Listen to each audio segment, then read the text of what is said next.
안녕하세요. 오늘은 저자 소개를 하는 시간입니다. 우리 돈에 대한 책을 써주신 손성찬 목사님을 모시고 이 책에 대한 이야기를 좀 해보려고 합니다.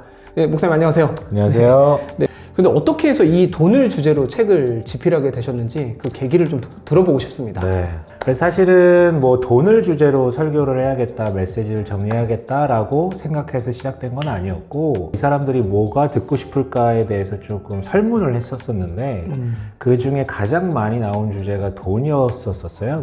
그럼 이걸 가지고 내가 설교를 좀 전해야겠다라고 시작을 했는데, 저도 이제 교회 안에 있으면서 돈이라는 주제에 대해서 굉장히 좀 고민들을 많이 했었었고, 늘 죄책감도 들고 또 유혹의 대상이 되기도 하는 부분이라 준비하는 김에 그냥 제대로 그냥 A부터 Z까지 내가 다룰 수 있는 영역 속에서는 다 전달해 봐야겠다라고 마음을 먹고 조금 각을 잡고 좀 준비를 해봤더니 8주 정도 진행이 되게 됐던 것 같아요. 돈을 정리해야겠다가 아니었고 이 사람들에게 뭐가 필요할까에 대한 고민 가운데 좀 발현이 됐던 것 같습니다. 돈에 대한 어떤 묵상에서 이렇게 출발하셨다기보다는 네네. 필요한 대상이 있기 때문에 이렇게 정리를 하게 되셨군요. 교회 안에서 돈에 대한 입장들이 상당히 좀 갈리는 것 같은데요. 네.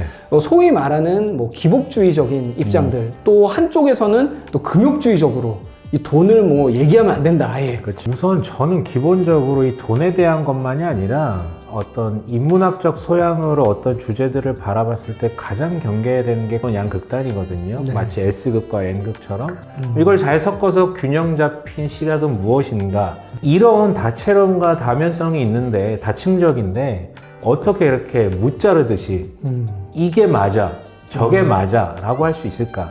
이거는 조금 그래서 책에도 썼지만 누군가가 이런 얘기를 너무 명료하게 얘기한다면 그게 시원해요. 그게 답인 것 같고 하지만 가장 그 사람 이야기부터 듣지 말아야 되는 그런 견해가 아닌가라는 생각이 있습니다. 너무 너무 세게 얘기하나? 네, 아무튼 네. 지금 이제 목사님께서 말씀해 주셨던 그런 견해가 사실은 책 속에 다 이렇게 잘 소개가 돼 있거든요. 그럼요. 책을 보셔야죠. 네, 맞습니다. 그 목사님께서 데나리온에 대한 그 이야기를 풀어주셨을 때 전 굉장히 마음이 굉장히 시원했거든요. 그 이야기를 좀 혹시 해주실 수 있으신지. 1장에 나왔던 얘기이고 1장에서 제가 말씀드리고 싶었던 건 그럼 도대체 돈이 뭐냐? 여기서부터 좀 출발하자 이거죠. 돈이 뭐냐?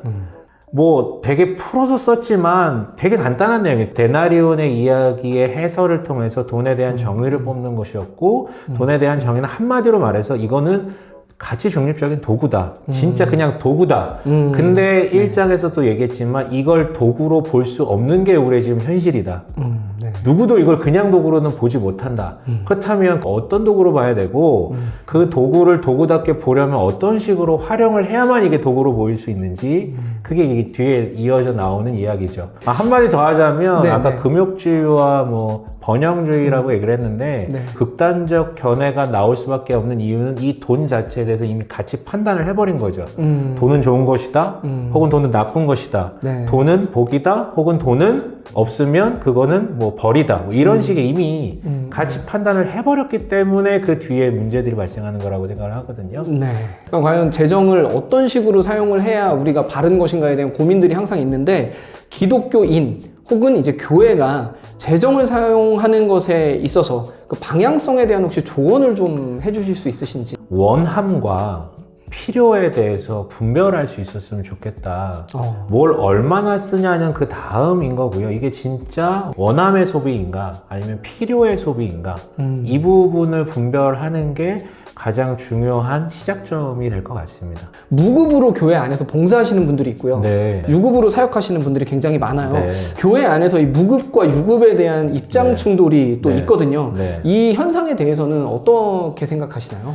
저는 사실은 돈을 받냐 안 받냐는 중요한 논제는 아니라고 생각을 해요. 이 사람들이 자신의 시간을 절대적으로 생업을 쓸 수 없는 단계에 와 있다면 교회가 그 부분에 대해서 챙기는 게 맞다고 생각을 하는데 그건 이제 교회가 이제 분별을 해야 되죠. 늘 논란이 되는 게 이제 뭐 찬양 사역자라든가 악기 다루시는 분들 이런 부분에 대한 건데요. 유급을 하는 사람들이 정해져 있다라는 거예요. 아니 그렇죠. 교사도 어떻게 보면 저는 교회가 정말로 교회 교육에 관심이 있고 진짜 거기에 주목하고 있다면 교회 학교 교사라도 유급 사역자가 될 수 있다라고 생각을 해요. 솔직해져 보자는 거죠. 그거보다 더 중요한 거는 이걸 통해서 우리 교회 좋은 교회다 라는 이야기를 하고 싶은 메시지가 좀 더 큰 것 아닌가. 네. 너무 또 극단적으로 봐서는 안 되지만 네. 보다 건강한 거는 이 안에 있는 사람들 중에 그 달란트가 있는 사람이 그런 걸 하는 게 맞고 근데 교회에서 판단할 때 이 사람의 생업에까지 문제가 될 정도라면 교회에서 그 부분을 책임지는 게 맞다. 저는 그렇게 생각을 합니다. 그러니까 돈을 받기 위해서 가고 끝나자마자 나가는 게 그 사람한테도 안 좋은 거라고 저는 생각을 하거든요. 네. 좀 나긋나긋하게 목사나 전도사라고 말하는 이 말씀을 가르치는 역할을 감당하고 있는 사람들에 대해서 네. 그 사례비에 대한 이제 목사님이 네. 가지고 계시는 기준이 있으면 좀 알려주시면 좋을 것 같습니다. 케이스 바이 케이스겠죠. 네. 그러니까 교회가 어느 정도의 재정이 있고 대상 가정이 어떤 필요가 있는지에 대해서 조금 유동성 있게 조정될 필요가 있다라고 생각을 해요. 네. 한국에서의 목회자와 미국에서의 목회자가 일률적으로 동일한 사례를 받을 수는 없는 거잖아요. 그 필요 소요가 다르고 문화가 다를 수 있기 때문에 그 교회에 모인 사람들의 수준과 연동되어서 이게 좀 정해져야 되지 않을까. 더 구체적으로 비율을 따지자면 중위소득 정도? 그거보다 살짝 낮은 것 정도가 좀 덕스러운 것 같아요. 네. 하지만 그거는 사실은 제 생각에는 10년 전까지의 이야기인 것 같고 네. 이제는 사회적 인식, 사회적 중위소득 이런 부분들을 고려해서 책정하는 게 맞지 않을까라는 생각이 듭니다. 11조에 대해서 이제 율법적으로 강요하시는 분들이 이제 네. 있고요. 네. 또 어떤 분들은 11조에 대해서 이제 폐기론에 가까운 입장을 가지고 계시는 네. 분들이 또 계세요. 네. 목사님 혹시 11조에 대해서 해주시고 싶은 말씀이 있으시다면? 7장에서 좀 다루고 있고요. 핵심은 이제 예수님이 말씀하신 11조에 대한 이야기를 근간해서 좀 풀어나가고 있거든요. 이것도 동일한 것 같아요. 극단적인 견해들, 문자적으로 다 지켜야 된다는 것과 그건 이미 다 끝났다, 구약적 법이다라고 얘기하는 것 둘 다 우리가 좀 경계해야 되지 않을까? 구약의 법은 구약 안에서 이미 다 이루어졌고 폐기론자에 대해서 지금 대안하고 싶은 것은 예수님도 그 11조를 언급하면서 너희는 이것도 행하고 저것도 행할지니 그 근간에 이제 11조가 들어가 있거든요. 네. 그렇다면 균형 잡힌 시각이 무엇인가? 그 11조라는 법이 주어진 맥락에 대해서 그 의도가 있을 거 아니에요. 네. 모든 법은 시간이 지나면 최초 그것들을 발휘하고 만들었던 의도가 상쇄되고 형태만 남게 되고 네. 회사도 똑같잖아요. 네. 처음에는 다 이유가 있어서 그렇게 시작을 했는데 나중에 네. 보면은 신입 직원들은 의문을 갖거든요. 왜 이거 이렇게 하는 거야? 네, 그럼 맞습니다. 거기에 대해서 대답해 준 맞아요. 사람이 한 명도 없어요. 11조라는 법도 그 당시의 사회적 배경과 신앙적 흐름 가운데 하나님께서 선한 의도로 주신 것이에요. 네. 그 의도가 왜 나왔는지에 대한 분석인 것이지. 네. 말 잘했네요. 네. 돼지 없어서 못 먹잖아요. 네. 이거 구약에 보면 이거 먹으면 안 된다라고 되어 있는데 그렇죠. 그럼 왜 그건 드시고 네. 11조는 그렇게 율법주의적으로 얘기를 합니까? 재해석을 해야 되겠죠. 네. 근데 제 말이 절대 폐지하자는 게 아니라 오히려 신약이 얘기하는 것은 10의 1이 아니라 너의 모든 소유가 다 하나님의 것임에 대해서 오히려 더 정확하게 고백하고 너의 소유를 넘어서 너 자체를 하나님께 드리라고 얘기를 하시거든요. 이 맥락 속에서 우리가 그럼 어떻게 할까? 현실로 돌아왔을 때 교회라는 유형의 공동체가 있고요. 사람이 모인 것은 돈이 필요합니다. 네. 신앙을 양육하고 성장시키고 또 교회를 통해서 세상으로 흘러나갈 수 있게끔 그 다 돈이거든요. 그렇죠. 자녀를 향해서 난 널 사랑해, 애인을 향해서 난 널 사랑해. 하지만 너를 위해 쓸 돈은 하나도 없어. 용돈 없어. 그럼 네가 알아서 해야지. 이런 식으로 얘기하면 이거 말이 안 되는 거잖아요. 네. 그런 의미에서 11조는 좀 재해석돼야 된다.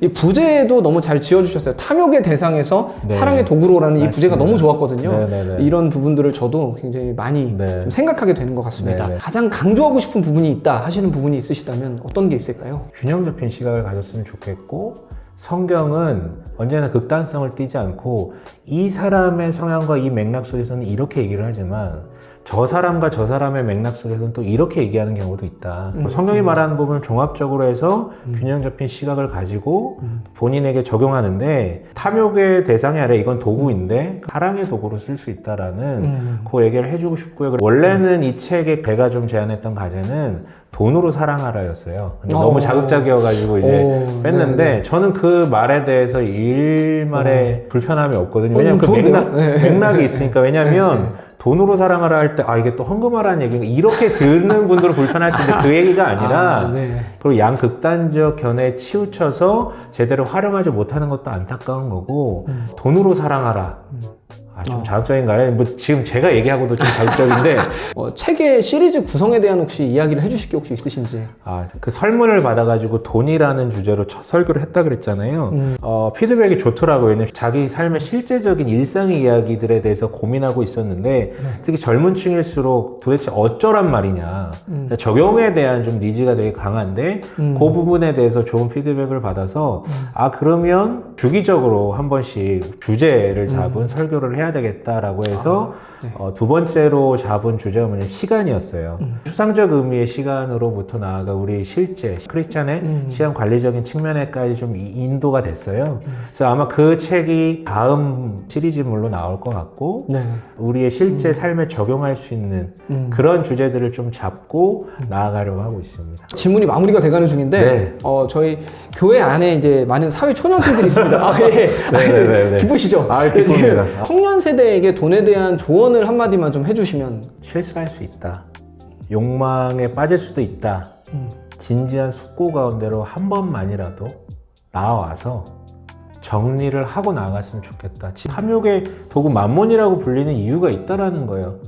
그 생각보다 여러분들이 뭔가 죄스럽다고 생각하는 것들이 죄가 아닌 경우도 있고 아무 문제가 없다라고 생각하는 게 오히려 문제일 수도 있다라는 것들을 꼭 가늠하면서 이 책을 보시고 분별하셨으면 좋겠다. 네, 책을 보십시오. 네. 정말 마지막으로 네. 이 책을 읽으시는 모든 독자들에게 네. 마지막 인사와 함께 한마디 해주시면 좋을 것 같습니다. 책이 처음 나왔을 때 그 부담감이 이번에 또 다시 오게 되는 것 같아요.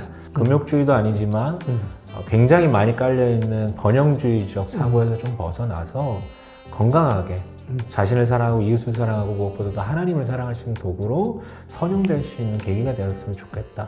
네, 이렇게 좀 말씀드리고 싶습니다. 좋은 말씀 감사드리고 또 목사님의 이어지는 시리즈 또 저서들이 출간되는 것들을 저희들이 또 기다리고 있겠습니다. 진짜죠? 네. 아, 예, 그럼요. 제가 기다리고 제가 사인 받으러 브리프해서 가겠습니다. 네. 감사합니다. 네. 다음번에 또 다른 또 좋은 도서들을 가지고 저희들이 또 인사드리도록 하겠습니다. 감사합니다. 감사합니다.